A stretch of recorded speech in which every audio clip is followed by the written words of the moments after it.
എനിക്കെന്തോ ആ പ്രതിമയോട് വല്ലാത്തൊരിഷ്ടം തോന്നി. പാത്രങ്ങളുടെ ആ കാടിന്റെ ഓർമ്മയ്ക്കായി അത് കയ്യിലിരിക്കട്ടെ എന്നെനിക്ക് തോന്നി. അതൊരു മോഷണമേ ആയിരുന്നില്ല. കാണിച്ചത് തെറ്റായിപ്പോയി എന്നെനിക്ക് തോന്നി. വിശ്വസിച്ച് രഹസ്യവാതിൽ വരെ കാണിച്ചു തന്ന ഗുരുവിനെയാണ് വഞ്ചിച്ചതെന്ന് ഓർത്തപ്പോ വല്ലാത്ത വിഷമമായി. എനിക്കൊന്ന് ഉറങ്ങാൻ കഴിഞ്ഞില്ല. ചെയ്തത് തെറ്റ് തന്നെയാണെന്ന് എനിക്ക് തോന്നി. സത്യത്തിൽ ക്ലാവ് പിടിച്ച ആ പാമ്പിൻ പുറ്റ് പോയത് കൊണ്ട് വ്യാപാരിക്ക് എന്തെങ്കിലും പോയിന്നല്ല. കള്ളനായിരുന്നേലും നിഷ്ഠയുള്ള കള്ളനായിരുന്നു ഞാൻ. എന്റെ നിഷ്ഠയാ നേര് പറഞ്ഞ എന്റെ ഉയർച്ച. തെറ്റ് തെറ്റാണെന്നും ഈ തെറ്റും കൊണ്ട് നടന്നാൽ ഒരു കാലത്തും എഴുച്ച ഉണ്ടാവുകയില്ലെന്നും എനിക്ക് തോന്നി. വരുന്നത് വരട്ടെ. ഒടുവിൽ ഞാൻ അങ്ങനെ അങ്ങ് തീരുമാനിച്ചു. വ്യാപാരിയെ ചെന്ന് കാണാം, കുറ്റമേറ്റു പറഞ്ഞ് സാധനം തിരിച്ചേൽപ്പിക്കാം. ഒന്നുകിൽ അദ്ദേഹം സന്തോഷിക്കും, അതല്ല പിടിച്ച് പോലീസിൽ കൊടുക്കാൻ ആ ഭാവമെങ്കിൽ അങ്ങനെ നടക്കട്ടെ. എല്ലാം വരും പോലെ.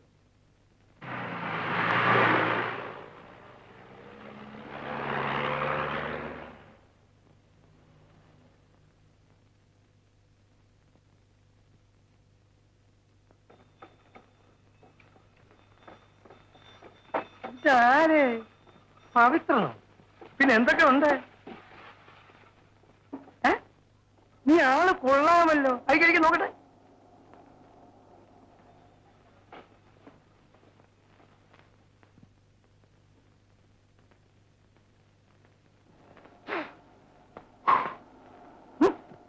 ഓരോ സാധനങ്ങള് എവിടുന്ന് കിട്ടുന്നു നിനക്കിതൊക്കെ? കൈമളെ കൊണ്ടുപോയെന്ന് തൂക്കി നോക്ക.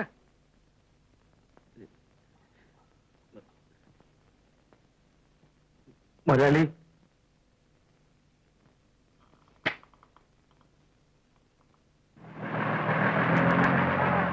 എന്താ കൈമളെ?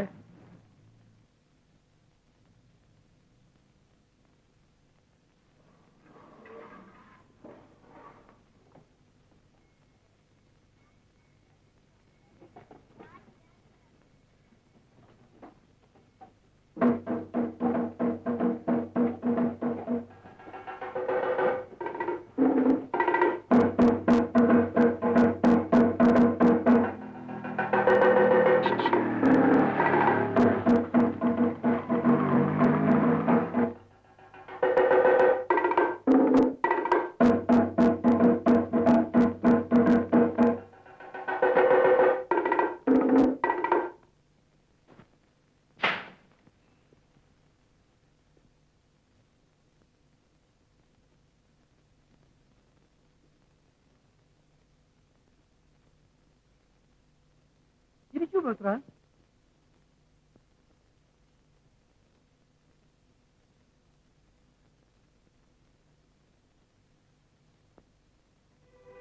ഇതിന് ഞാൻ എന്ത് വിലയാ തരേണ്ടത്?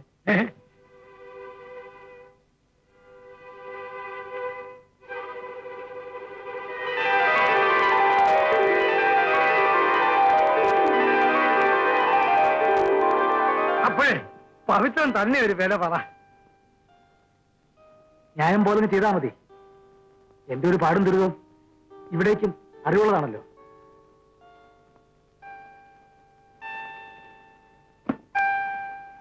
ഇപ്പൊ ഇത്രേ ഉള്ളൂ.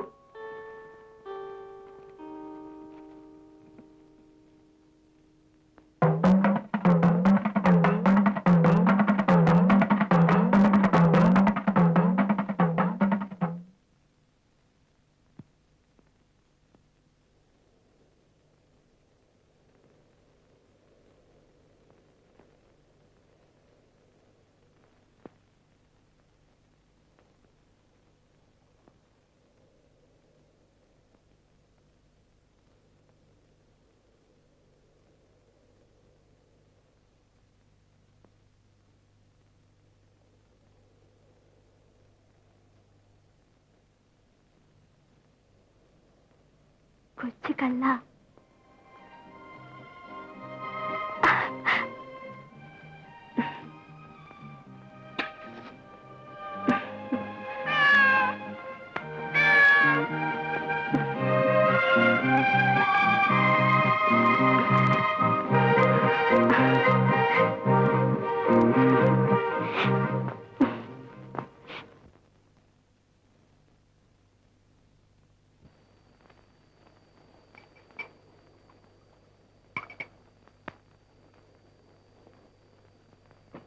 പുളുവാണോന്നാ എനിക്ക് സംശയം.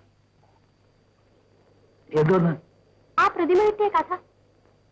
നിന്നോട് പുളു പറഞ്ഞിട്ട് എനിക്ക് യാതൊരു കാര്യവുമില്ല. ഉണ്ടോ? അതില്ല. പിന്നെന്തോ സംശയം? സംശയം എന്താന്ന് ചോദിച്ചാൽ ചില കാര്യങ്ങൾ എന്നെ മറച്ചു പിടിക്കുന്നുണ്ട്. എന്ത് കാര്യങ്ങള്? ഏതാ ഈ കട, എവിടാ ഈ ടൗണ്? എടി മിടുക്കി, നീ എന്തിനാ ഇപ്പൊ അറിയുന്നേ? അറിയണമെന്നില്ല, എന്നാലും എന്നാലും അറിയണ്ട. ഇതുകൊണ്ടെന്ത് കാര്യം? അറിയേണ്ടത് അറിഞ്ഞില്ല. ഇനി എന്തുവാ അറിയേണ്ടത്? എവിടാ ഈ കട? ഓ, അതറിഞ്ഞിട്ട് ഇപ്പൊ വലിയ കാര്യമൊന്നുമില്ല. അത് പിന്നെ തെക്കേലും വടിക്കലും കാക്കയുടെ കഥ പറഞ്ഞ ആവും. നിങ്ങൾ തട്ടിയും പൊക്കി കടക്കകത്ത് കയറും, ചിലപ്പോ കഷ്ടകാലത്തിന് പാമ്പ് കടിച്ച് ചാവുകയും ചെയ്യും. അതുകൊണ്ട് എന്റെ മാമച്ചായനിപ്പോ അതിനൊന്നും പോവണ്ട.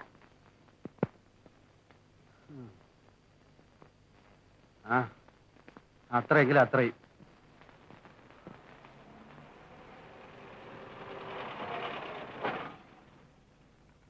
ഇതെന്നാ തുറക്കുന്നു, അടയ്ക്കുന്നു, അടയ്ക്കുന്നു.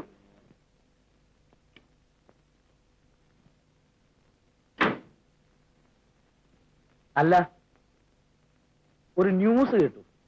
അതൊന്ന് ചോദിക്കാമെന്നും കൂടെ വിചാരിച്ചാ ഇതുവഴി വന്നത്. കൊടുക്കാൻ പോകുന്നു. എന്തോന്ന്? ഇല്ല ഇല്ല. ഇല്ല വേണ്ട. ഇങ്ങനെ കേട്ടു മാമച്ചൻ മില്ല് കൊടുക്കാൻ പോകുന്നു, ബിസിനസ് കുറവായതുകൊണ്ടെന്ന്. എനിക്കാണെങ്കിൽ ഒരു എഞ്ചിൻ കൂടെ തുറക്കണമെന്നുണ്ട്. തിരക്ക്. അല്ല, ഇപ്പൊ കേട്ടത് നേരാണോന്നില്ല. നേരല്ല.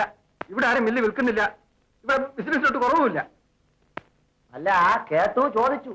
നിങ്ങളതിന് ചൂടാവുന്ന എന്തിനാ? അതെ,